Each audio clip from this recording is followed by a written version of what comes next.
The gentleman from Cavite, the Honorable Panfilo Lacson, is recognized to deliver his privileged speech. You may proceed, sir. Thank you, Mr. President. Mr. President, my distinguished colleagues, I rise on a matter of personal and collective privilege to uncover schemes surrounding a systemic problem in our country, one that submerges our nation not just in floodwaters, but in depths of corruption. In the course of our research and investigation, we encountered several words. Their meanings we could not find in the dictionary. So, we looked somewhere else. Alas, we found them in the corruptionary. We have a saying, a leaky roof today is a ruined home tomorrow. Thankfully, President Bongbong Marcos himself has taken decisive steps to plug the leaky roof as a determined follow-through on his striking rebuke and appeal to conscience with his resounding admonition, "Mahiya naman kayo." Wasting no time after his stern warning during the last SONA against those who misuse public funds, Malacanang established and launched the Sumbong sa Pangulo website last week. I commend and sincerely thank the President for this open source website. Not only does it open the public a direct line to the President to report anomalous flood control projects in their midst, but in my case, including that of my staff, the website makes our investigative work a lot easier. For one, the coordinates that the website provides showed us a faster way to find shady, even ghost projects. Last week, the President took aim. Today, I am pulling the trigger. Para sa ating mga kababayan, nakatutok ang aking presentasyon sa araw na ito sa mga flood control projects pa lamang. Hindi pa rito kasama ang iba pang mga infrastructure projects na punong-puno rin ng anomalya. Isa-isahin natin ang mga impormasyong aming nakalap sa mga nakalipas na linggo mula sa aming sariling pag-aaral at pagsasaliksik, na suportado ng mga impormasyon mula mismo sa mga DPWH officials at insiders, pati ilang contractors, kasama na rin ang open sources.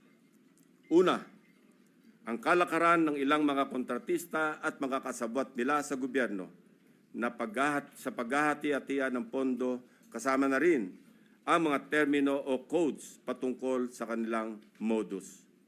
Pangalawa, ang mga palpak na proyekto dahil sa paggamit ng substandard na materyales, kasama na ang mga kontratistang nasa likod nito. Pangatlo, ang mga proyektong lantarang inaangkin bilang congressional insertions. Pangapat, ang patuloy na pagbaha sa iba't ibang lugar na narating namin kahit taon-taon ay paulit-ulit na binubuhusan ng bilyon-bilyong pondo. At ang pinakahuli, ang mga tinatawag ng Pangulo na guni-guni o ghost projects na aming nahukay. For over 15 years, from 2011 to 2025, we appropriated more than 1.9 trillion pesos for flood control management program under the budget of the Department of Public Works and Highways alone. Sa loob lamang ng 3 taon, mula 2023 hanggang 2025, higit 1 trillion pesos ang ating inilaan sa ilalim ng 3 naipasang budget measures para sa flood control. Halos 53% ng kabuuang pondo sa loob ng 15 taon. When we are speaking in trillions of pesos, we should expect our streets and low-lying communities to be flood-free when the rains pour. Gayunpaman, sa paghagupit ng magkakasunod na habagat at mga bagyong Krising, Dante at Emong, ilang linggo pa lamang ang nakalipas, kasamang winasak at inanod ng baha ang bilyon-bilyong pisong halaga ng mga flood control projects na halos bago at kakukumpleto pa lamang na dapat sana ay nagbigay proteksyon sa ating mga kabahayan at komunidad. Corruption has been so pervasive and systemic that doing so is like a piece of cake. And when I say piece of cake, I mean that funds for a specific project are divided, shares vary depending on greed, big parts swallowed by corrupt operators, both from the public and private sectors, leaving only crumbs for actual project implementation. May ilan pa ngang proyekto, hindi man lang nagtira para sa taong bayan. Ang tawag ng Pangulong Marcos dito, guni-guni o ghost projects. Mr. President, let me illustrate an example of the pie sharing in a severely corrupted project. Nais kong bigyan diin na hindi ito representasyon ng lahat ng kalakaran sa flood control projects sa buong Pilipinas.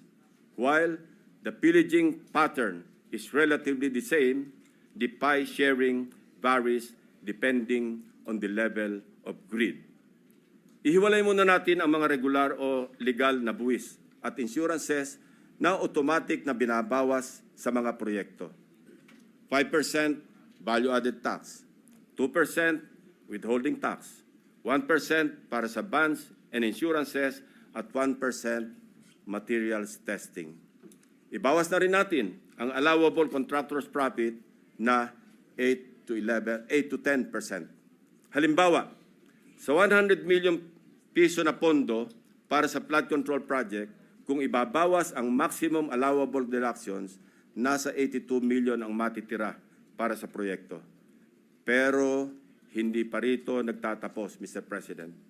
Kakatayin pa ang budget para sa mga lagay, commissions, SOPs, at iba-iba pang terminong binubuo para sa shares ng mga korap.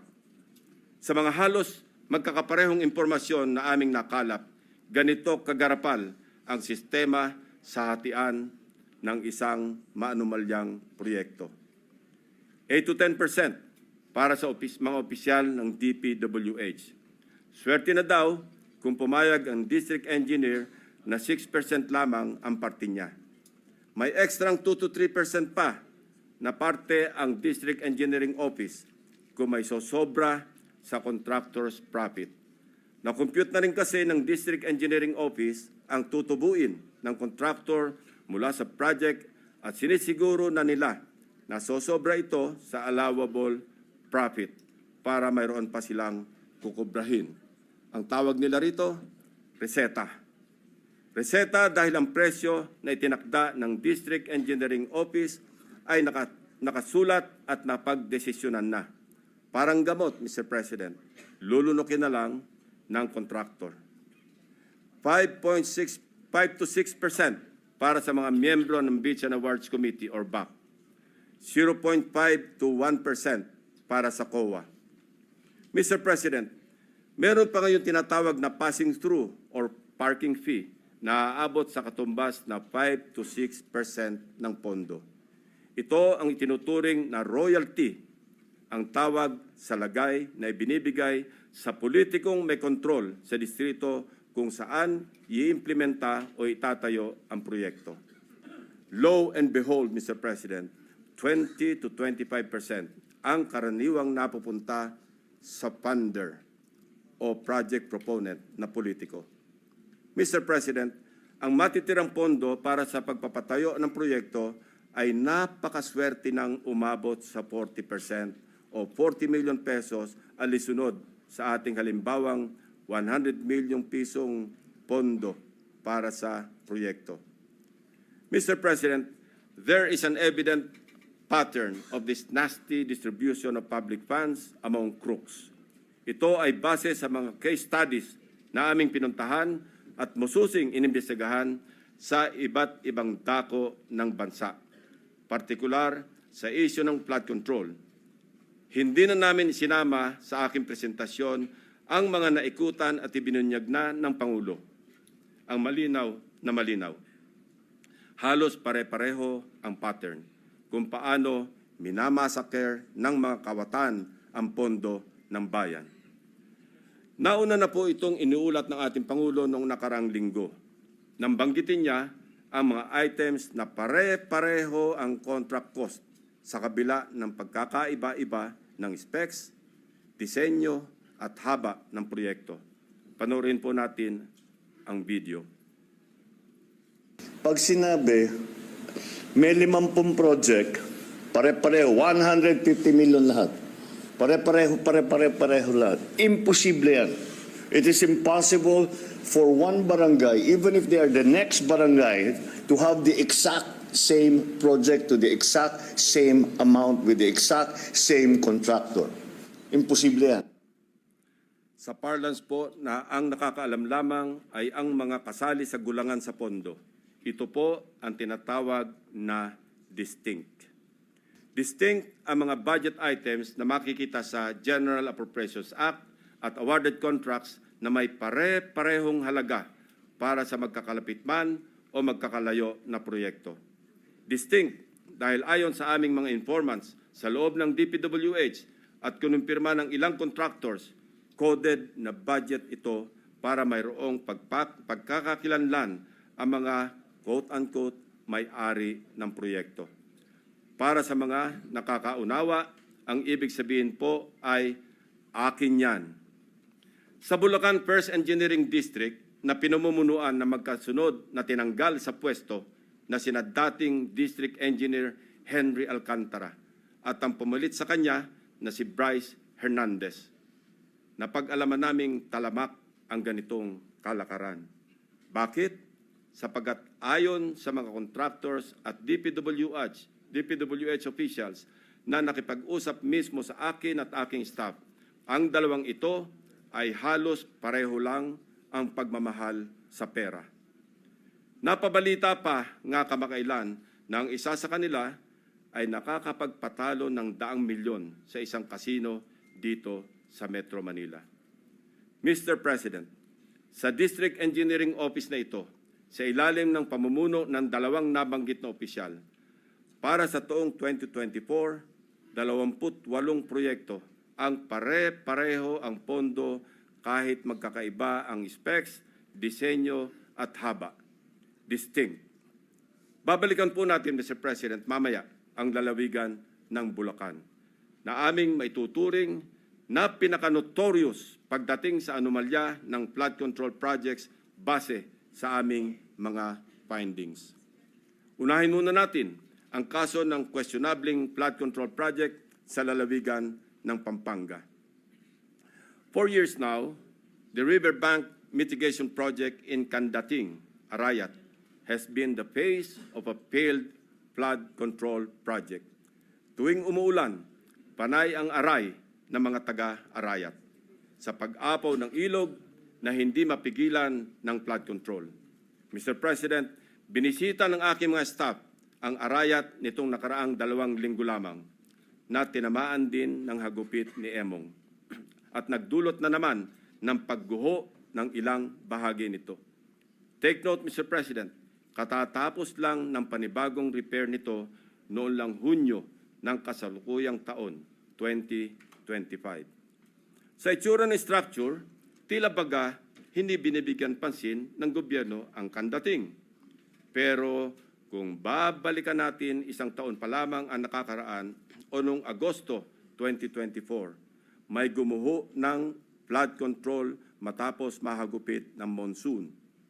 Mr. President, a review of the budget books shows that we started funding the construction, rehabilitation of slope protection along Pampanga River, Candating, Arayat, Pampanga, way back in 2018.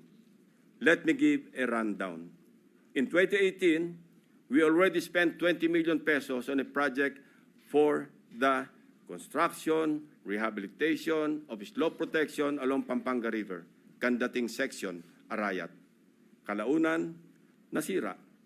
Since then, it has become a cycle, Mr. President.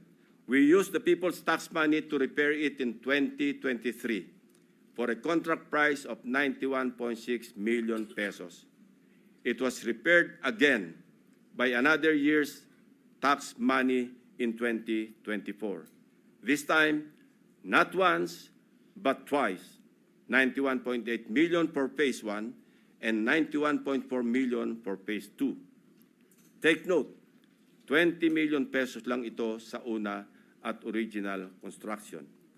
If the original construction cost was only 20 million pesos in 2018, why did the repair cost balloon to 350% or 91 million in 2023 and another 183 million pesos in 2024, or an overall increase of 815%? Aba, at nawili na ang funder ng Edmarie Construction na siyang palaging nananalong contractor sa Kandating, Arayat, Pampanga noong 2023 at 2024. Naglagay pa ulit ng 100 million pesos ngayong taon. Buti na lang, pinigil ng Malacanang ang pag-release ng pondo.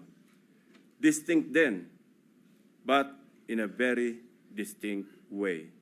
As I mentioned earlier, all of these were awarded to the same mighty contractor, Edmarie Construction and Trading. In total, Edmarie bagged 274.8 billion pesos in taxpayers' money for the rehabilitation and repair of Kandating na tila hindi nagsasawa sa kare-repair. Hindi lang po yan ang issue ng Edmarie. How can this contractor, with an unusual share of controversies, including being delisted as DHSUD builder in 2023, be trusted to rebuild its own consistently collapsing project, which has evidently come with great cost and loss to the government? Paulit-ulit ang pag-repair, ngunit ganito pa rin ang kalagayan sa Kandating, Arayat. Arayat ko po. Mr. President, magtungo naman tayo sa Hilagang Luzon, partikular sa probinsya ng La Union, kung saan matatagpuan ang Bawang River Basin, na kung saan matindi ang congressional insertions. Sa tulong ng mga concerned groups and individuals, napansin namin ang bilang ng flood control projects na bagamat wala sa National Expenditure Program noong 2024, ay biglang tumubong parang kabute sa General Appropriations Act ng nakaraang taon. Halimbawa, ang construction of flood control structure along Bawang River Basin. 2 items lamang na may tig 50 million pesos ang nakalaan sa bahagi ng Nagilian. Samantalang, ang bayan ng Bawang ay wala pong proyekto sa National Expenditure Program.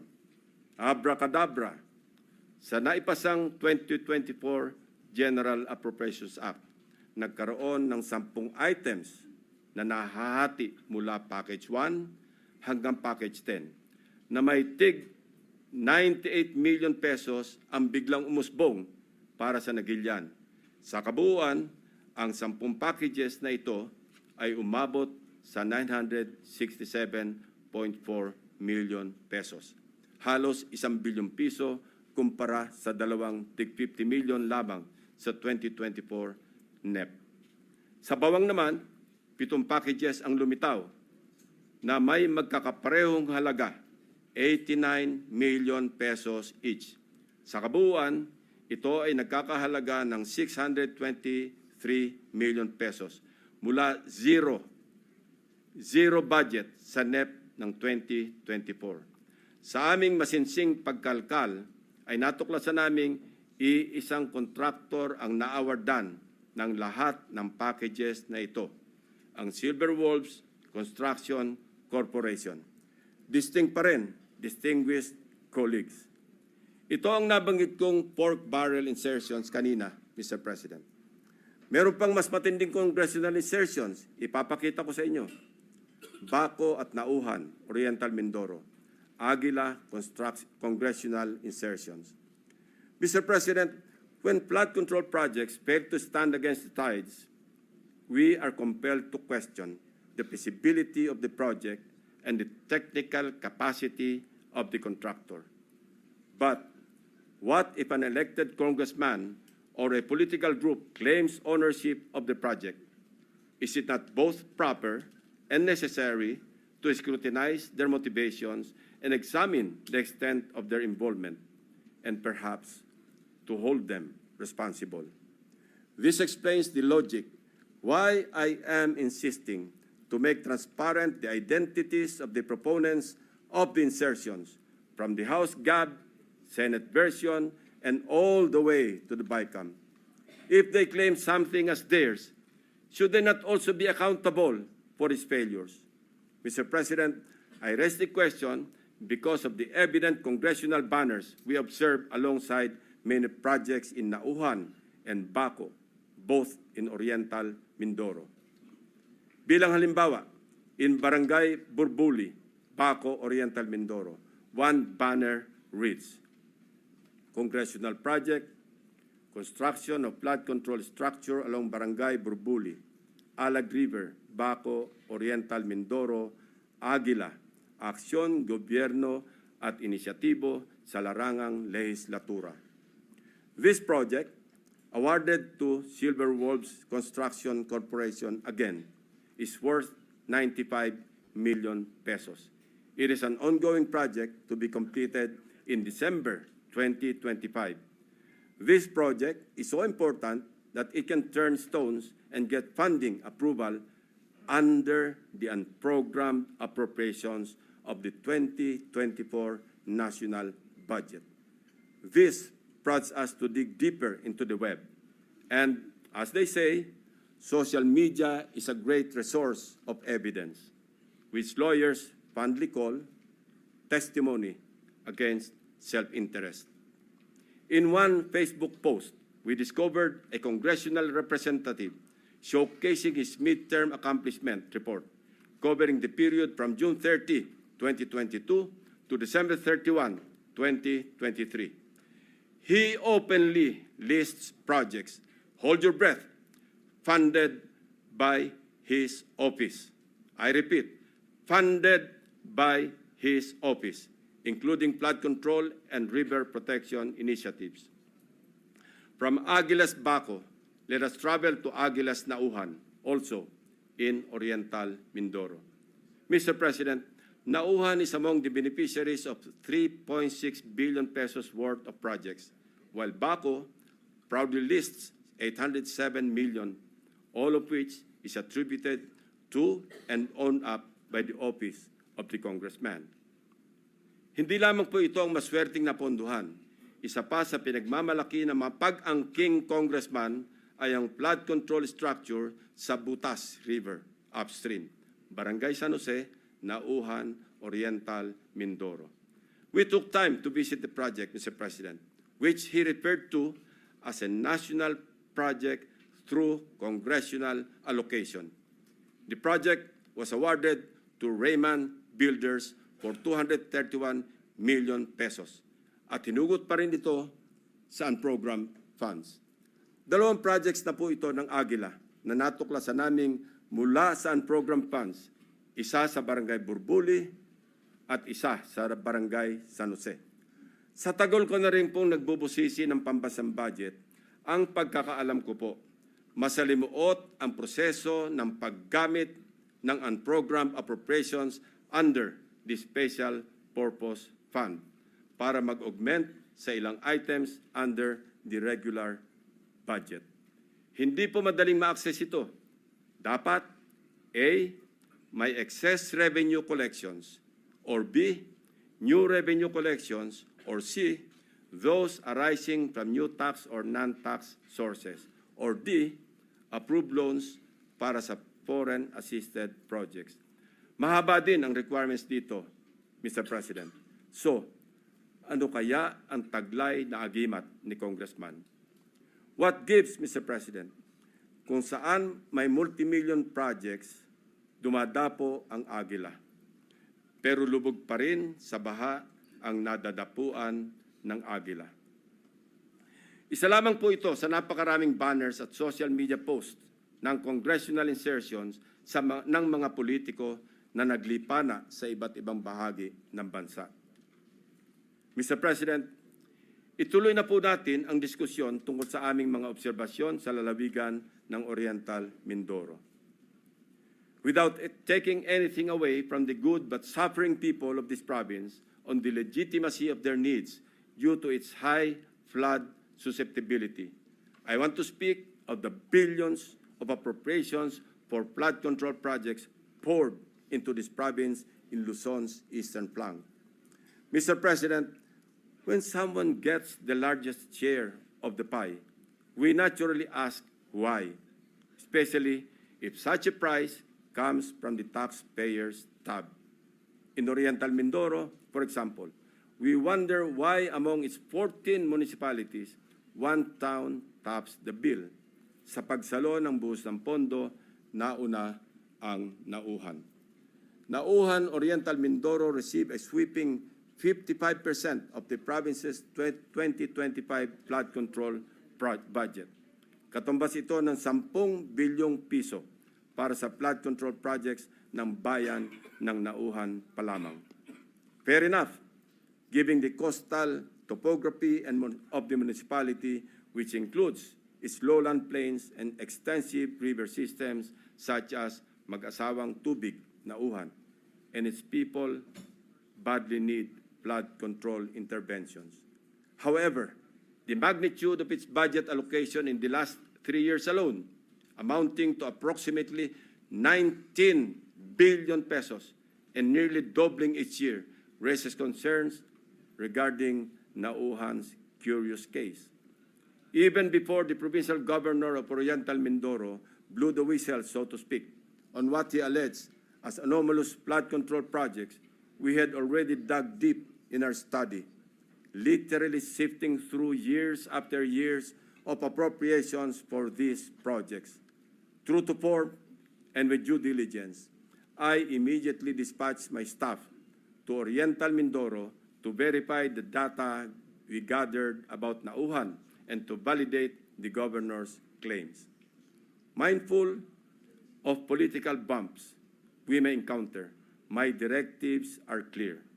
We must see no political color and remain impartial in our findings. My staff traversed Oriental Mindoro across 10 barangays to randomly check flood control projects based on the list of awarded contracts from 2023 to 2025 that we obtained from the DPWH website. The field validation came in the aftermath of the widespread flooding in the province of Oriental Mindoro during the Habagat. Una sa aming listahan ang Barangay Mulawin. Sa 70 barangay ng Nauhan, Oriental Mindoro, ang Barangay Mulawin ay nakakuha naman ng 1.9 billion pesos. Sino kaya ang makapangyarihang funder sa Barangay Mulawin? We scoured the budget books from the National Expenditure Program, the House GAB, Senate version, and GAA, as well as the DPWH awarded contracts in Barangay Mulawin. Of the 1.9 billion pesos fund for 8 flood control projects, only 810 million pesos for 3 projects was included in the President's budget or NEP. The remaining 1.1 billion was inserted, I repeat, was inserted in the House version, Mr. President. Rightly so. Most of these congressional insertions were tagged for issuance of SARO or withheld by Malacanang, save for the curious case of 2 projects worth about 300 million pesos already awarded and ongoing construction with target completion in December 2025. Mr. President, sa buhos ng budget sa barangay na ito, inaasahan natin na may proteksyon na ang mga residente ng Mulawin mula sa baha dulot ng bagyo. Sa kasamaang palad, habagat pa lang at hindi pa man naitalang bagyo ang tumama sa probinsya. Gumuhuna ang ilang parte ng mga diking pinaggastusan ng 100 milyong piso. Inagos na rin ng tubig, baha, ang bilyong pisong danyos ng nasirang flood control.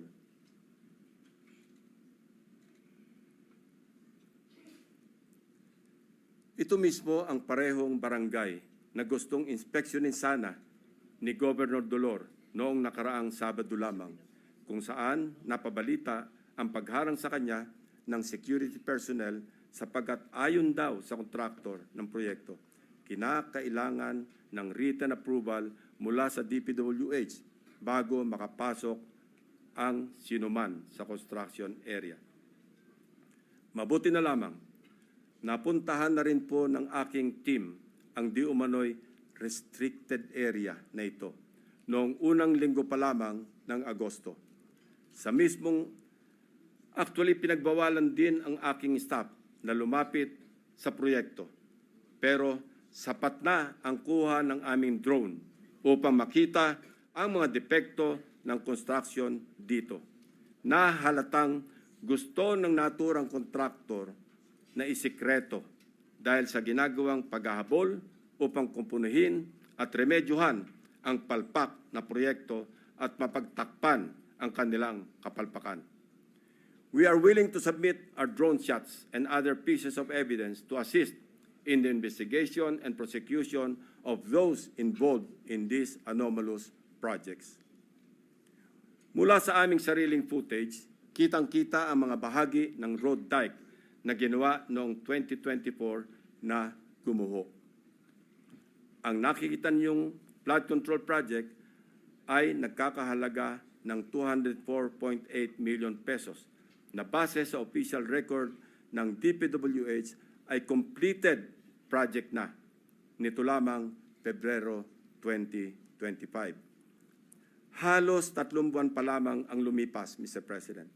Gayunpaman, kabago-bagong proyekto, gumuho na agad ang dike dahil sa nakaraang bagyong Krising, Dante at Emong. Kasama ang lagpas 200 milyong pondo na inalaan dito. Sa kahabaan pa rin ng Bukayaw River, natagpuan naman namin ang isa sa mga congressional insertion na nagkakahalaga ng 137 million at inaasahang matatapos ngayong Disyembre. Kasabay ng hagupit ng habagat, inanod na rin ang malaking bahagi ng binubuong dike. We heard grim stories about why these structures fall easily.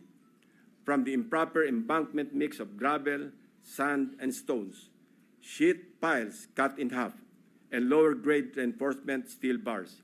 Tinipid, sinadyang minali, at shortcut ang pagkagawa. Sad reality, Mr. President, is mayroon na rin silang standard para sa substandard. We go to another top-billing barangay, Barangay Tagumpay. Barangay Tagumpay, still in Auhan, is another case of flood control. Sa taong 2023 at 2024, halos abot kamay na ng mga taga-barangay Tagumpay ang tagumpay na layunin nitong maging ligtas sa mga pagbaha dahil sa halos 2.55 billion piso na pondong nilaan dito. Binubuo ito ng 10 proyekto sa paggawa ng road dike sa mag-asawang Tubig at Bukayaw River. Sa ulat ng gobernador na bineripika ng aking mga staff, ang mga bahagi ng bilyones na proyektong ito, 2 beses na pong nasira ngayong taon. Ang pinakamalala nitong nakaraang bagyong Emong. Sa mga larawan o video nakuha ng aming team, kapansin-pansin nga naman na imbes na graba, buhangin at simento, buhangin ang laman ng structure na ito. Kaya naman, ayon din sa mga residente, sa sandaling magkabutas, mabilis na pumapasok ang tubig at kinakain ang ilalim. Sa aming pag-iimbestiga, hindi rin daw di umano masusunod o nasusunod ang dapat na lalim ng pagbabaon ng mga sheet piles na magiging suporta ng buong road dike. Isa pa sa nakita namin, ang Barangay Inarawan na dumanas rin ng pagguho ng bahagi ng river dike. Sa aming pagsisiyasat, isa ang barangay na ito sa pinakamaraming buhos ng proyekto noong 2023 at 2024. Tumabo po ito ng 1.764 bilyong piso para sa construction ng road dike sa kahabaan na mag-asawang Tubig. Sa lahat ng proyektong nilaan sa Barangay Inarawan, tanging ang SunWest Incorporated ang nakakopo ng mga proyekto. Ito ang kontraktor na una na nating narinig sa ulat ng Pangulo bilang pangwalo sa mga kontratistang nakakuha ng pinakamarami at pinakamalaking kontrata sa flood control. Mr. President, sinuyod din namin ang ilang pangbarangay na binuhusan ng pondo, ngunit hindi pa rin nakaligtas sa daluyong ng pagbaha dahil sa karamihan ay substandard, gumuho at hindi napanindigan ang pagiging flood control structure. Ilan sa mga ito ang mga sumusunod na ipapakita natin. Sa Barangay Pinagsabangan 2, higit 228 milyong piso ang pondong nilaan, pero ang reklamo ng mga residente, putol-putol ang pagkagawa ng river control. Malaking bahagi rin ito ang gumuho ng nagdaang habagat. Sa Barangay Melgar, nirereklamo ng mga residente ang mababaw na pagkakabaon ng mga bakal sa ginagawang dike. Sa taong ito, 3 coastal road shore protection ang itinatayo na ang suma total ay papalo sa halos 693 milyong piso. Sa Barangay Arangin, mayroon ding ongoing projects na nagkakahalaga ng 109 million, ngunit hindi pa man tapos ay nasira na ulit dahil sa habagat. Mr. President, for 3 years, 19 billion na pondo ang ibinuhos para sa flood control sa Nauhan. Umaapaw ang pondo pero lubog pa rin sa baha ang mga Nauhenyo. Ano nangyari, Mr. President? Kaninong mga bulsa inanod ang buwis ng taong bayan? Kung sa Oriental Mindoro gumuguho ang mga proyekto, mamaya po, Mr. President, ipapakita namin ang mga lugar naman na walang makikitang gumuguho. Hindi dahil sa matitibay ang paggagawa, kundi dahil hindi talaga maaaring gumuho ang guni-guni o ghost projects. Mr. President, sa Kalapit Barangay, sa Barangay Apitong, isa sa mga proyektong matyagang hinanap ng aking team ay ang construction of road dike along Mag-asawang Tubig River, Sitio Dique, Barangay Apitong, Section, Nauhan, Oriental, Mindoro, na na-award sa Elite General Contractor and Development Corporation. Ang halaga ng kontrata, 192.99 million pesos. Ayon sa dokumentong ito, mula sa DPWH website, completed na po ito. Ngunit, nang puntahan ng aking team, wala po silang nakitang proyekto sa Sitio Dique. Ayon din po sa pahayag ng mga residente, wala pong flood control na ginawa noong nakaraang taon sa kanilang sitio. Ang alam lang nila, mayroong gagawin pa lamang ngayong 2025. Nasaan ang halos 193 million na pondo sa Sitio Dique noong 2024? Eksakto ang lokasyon na aming pinuntahan sapagkat consistent ito sa coordinates na nakalathala sa DPWH at sa sumbong sa Pangulo website. Guni-guni o guni-guni? Mr. President, distinguished colleagues, tuloy-tuloy na po tayo sa usapang guni-guni sa mga proyekto sa lalawigan ng Bulacan. Nasabi ko nga kanina ay ang pinaka-notorious sa aming mga case studies na sa ulat na rin ng mga taga DPWH officials at insiders at ilang contractors ay minumulto ng humigit kumulang 30 guni-guning proyekto. Una sa aming pinuntahan, ang siyudad ng Malolos, kung saan kitang-kita ang labis na pagbaha sa kabila ng una ng napaulat na buhos ng pondo sa probinsya. Isa sa aming binisitang proyekto ng aking team sa Barangay Calero ay ang construction of riverbank protection na may kontratang nagkakahalaga ng 77 million pesos. Ang kontraktor nito, base sa record, ay Wawaw Builders at tag as completed as of October 2024. Gamit ang coordinates sa sumbong sa Pangulo website, madali naming natunton ang lokasyon ng proyekto. inabutan po namin ang flood control structure na ayon sa mga residente ay sinimulang gawin ngayong taon, 2025 lamang. Ibig sabihin po, ang pondo nito ay nasa taong 2025, hindi 2024. Sigurado kami sapagkat iba ang contract ID nito base sa DPWH billboard na inyong nakikita sa screen. Kinumpirma din po ng mga residente na walang flood control project na ginawa sa lugar noong 2024. Ang malaking tanong, ano ang riverbank protection structure na pinondohan at sinasabing completed dito? Ito po bang nakikita nating puting pader sa screen? Pader nga po yan, Mr. President. Perimeter fence ng subdivision. Mr. President, sari-saring gimmick, makapandaya lang ng milyones sa kaban ng bayan. Magtungo tayo sa susunod na barangay, Mr. President. Lula ng bangka, binagtas ng aking mga staff ang barangay Babatnin upang hanapin ang riverbank protective structure na pinondohan noong 2024. Ito ay nagkakahalaga ng 77 million pesos ulit na nakuha naman ng Darcy and Ana Builders. Mayroong flood control project na kumpirmado rin sa mga online videos na nahanap namin. Ang siste, hindi po ito ginawa noong 2024. 2018 pa po, Mr. President. Pinondohan din ito noong 2021, 2023, at 2024. Ayon sa mga residente, ang huling pagsasaayos dito ay nangyari noong 2023 na substandard din ang pagkakagawa. So, kanino napunta ang inilagak na pondo sa ilalim ng 2024 national budget para sa proyekto na ito? Paulit-ulit ang pagpopondo kahit gawa na. Bagong style ito, Mr. President. Ilan pa kayang flood control projects ang ganito? Ang contractor nito na Darcy and Ana Builders. Nagmimistulang multo rin. Bakit kanyo? Base sa mga dokumento ng kumpanyang ito.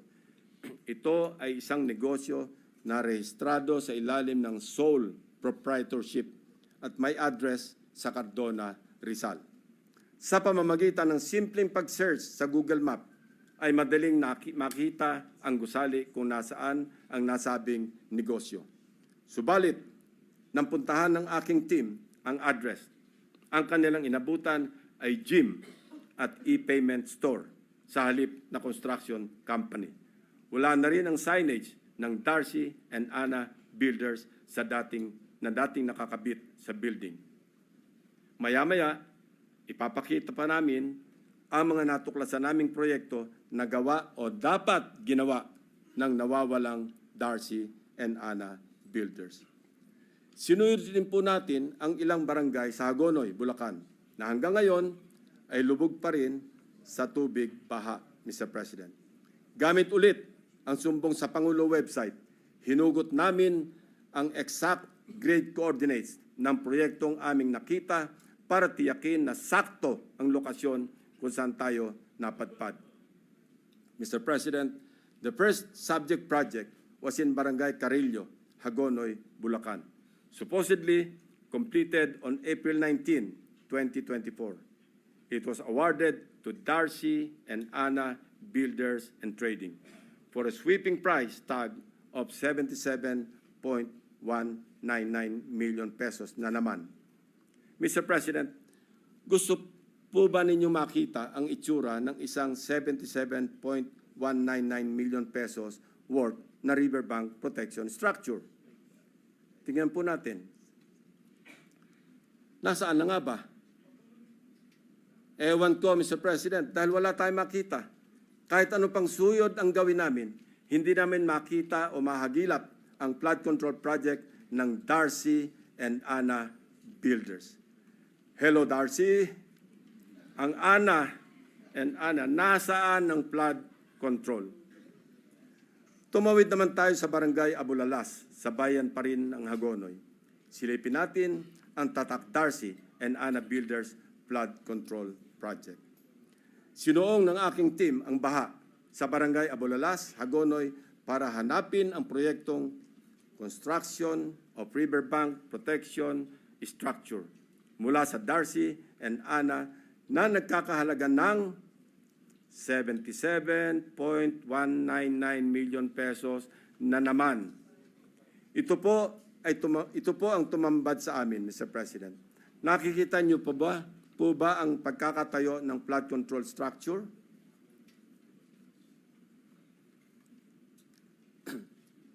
Hindi niyo po talaga makikita, my dear colleagues. Guni-guni lang kasi ang flood control structure o riverbank protection kung saan dapat nakatayo ang Darcy and Ana project. Iba rin ang kaso sa Barangay Iba. Tinungo namin ang proyekto Riverbank Protection Structure sa Barangay Iba ng Wawaw Builders na natapos na dapat noong Oktubre 2024. Ang presyo ng proyekto, 77.199 million pesos na naman. Pagdating ng aming team sa exact coordinates, mayroong kasalukuyang tinatayong istruktura. Ang bonus, may kasama pang pumping station.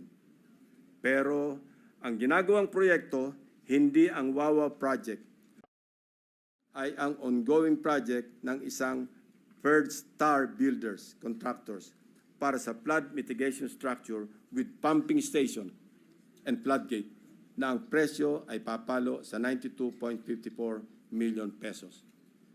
Mr. President, nawawala ang Wawa project at mukhang gusto pang pagtakpan ang ghost project na ito, kaya nagmamadaling magtayo ng bagong struktura sa eksaktong project location kung saan dapat matagal nang may flood control. Wawaw ang binisita, First Star ang dinatnan. Wawaw ang hinanap, First Star ang natagpuan. Mukhang ang modus na ito tatapalan ang ghost project ng ibang proyekto. At ang masama, na walang parang bula ang milyong-milyong gastos mula na naman sa taong bayan. Sa Barangay San Nicolas naman, iba ang forma at hulma ng ghost project. Binisita namin ang proyekto ng Wawaw Builders na ang halaga ay 77.199 million pesos na naman. Ang nasabing proyekto, sinimulan daw noong Pebrero at natapos noong Disyembre 2023. Pero sa aming pagsisiyasat, 2017 pa lamang ay mayroon ng flood control sa lokasyong tinuro kung nasaan ang Wawaw project. Makikita rin sa historical imagery ng lugar na walang nabago simula pa noong 2017. So, anong tinayo ng Wawaw Builders noong 2023? Di wala. May guni-guni na naman sa Barangay San Nicolas. Wow na wow ang Wawaw. Mr. President, makikita natin ang iisang pattern ng mga proyektong guni-guni ng Darcy and Ana at Wawaw Builders sa Barangay Carillo, Abulalas, Iba, at San Nicolas, First Engineering District ng Bulacan. Pare-parehong contract price, 77.199 million pesos. Pare-parehong riverbank protection structure, pare-parehong guni-guni. Very distinctly ghost projects. Ang mga taong nasa likod ng scheme na ito or scam na ito ang dapat ipinampupukpok sa pagbabaon ng mga seat piles. Hindi ito kababalagan, Mr. President. This is well orchestrated by an organized network of people who abuse their power. May isang grupo sa loob ng First District Engineering Office ng Bulacan na kilalang sindikato ng mga substandard at ghost projects. Ang kanilang modus, manghihiram ng lisensya sa mga suki nilang contractors. Gamit ang lisensya ng contractors, sila na ang mag-implement ng proyekto. O kung hindi man, magpoproseso ng mga dokumento para lumabas na completed na ang mga ghost projects. My office is willing and ready to provide the names of the members of this well-organized syndicate inside the Bulacan 1st District Engineering Office, including probable witnesses, to testify against them if and when the appropriate authorities will open a formal investigation into these morally wicked schemes to defraud our people of their hard-earned taxpayers' money. For the information of the body, inikot at siniyasat din po namin ang ilang mga proyekto sa Kabikulan, Davao Peninsula, Western Visayas at Central Mindanao. Kasalukuyang ginagawa pa ang validation ng aming findings para sa mga susunod na investigasyon. Mr. President, my distinguished colleagues, we all heard President Marcos Jr. in his rare, exasperated, confrontational tone during his fourth SONA last July 28. Pinalakpakan natin siya ng malakas nang sabihin niya sa ating harap-harapan sa plenaryo ng Batasang Pambansa, mahiya naman kayo. And rightly so, since he also said in the same SONA that he witnessed firsthand how the floodgates of corruption have swung wide open in many areas he personally inspected. He saw defective flood control projects, obviously built with substandard materials or not built at all, wasting hundreds of billions of pesos in taxpayers' money drifted away and down the drain. And all this, Mr. President, went straight to the pockets of the insatiably greedy, so vile, so greedy, and corrupt to the core politicians, DPWH officials, and contractors, conniving among themselves, unmindful of the lives lost and the properties destroyed, all for their lust for money. This humble representation just confirmed with sordid details what President Marcos announced in the launching of the Sumbong sa Pangulo website, which greatly helped us in tracking and monitoring the status of the non-existing but fully paid flood control projects. Mr. President, distinguished colleagues, we can do our part in leading the way under your leadership and the cooperation that each and every one of us in this august hall to set the example in good governance. We can start with an honest-to-goodness and fully transparent deliberation of the 2026 National Budget Measure that will truly represent the hopes and aspirations of our people for a better Philippines. Sa isang taon, wag naman sana nating marinig na mapagsabihan tayo na mga walang hiya kayo. Sa haba at lawak ng aming pagsisiyasat, may mga gustong magsalita at tumulong. District engineers na napipilitang ipa-implement ang mga binagsak na project sa kanilang distrito na hindi naman sila ang nagplano kaya hindi naisama sa National Expenditure Program. Subalit, dahil nagmula sa mga insertions ng mga tinaguriang funders sa Kongreso, mga contractors na kapit sa patalim dahil sa bulok na sistema ng talamak na lagayan, tali ang mga kamay dahil sa kanilang pakikisama nakasalalay ang kanilang hanap buhay. At higit sa lahat, mga taong bayan na nais ipaabot ang kanilang hinaing. Madami din sa mga nakausap namin ang handang pangalanan ang mga tiwaling opisyal ng gobyerno na tunay na nasa likod ng mga milagro sa flood control. Ang halos nagkakaisang tanong nila na mahirap kong saguting mag-isa. Sagot ba ninyo ang kaligtasan namin at sigurado bang tuloy-tuloy ang laban hanggang sa dulo o habang mainit lamang ang issue na ito? When few good officials or regretful men are willing to speak truth to power, they must be heard, they must be seen, they must be protected. The depth of corruption has become so overwhelming that it drowns us in our sad reality. More than flood control, what the Filipino people badly need to see is greed control. Thank you, Mr. President.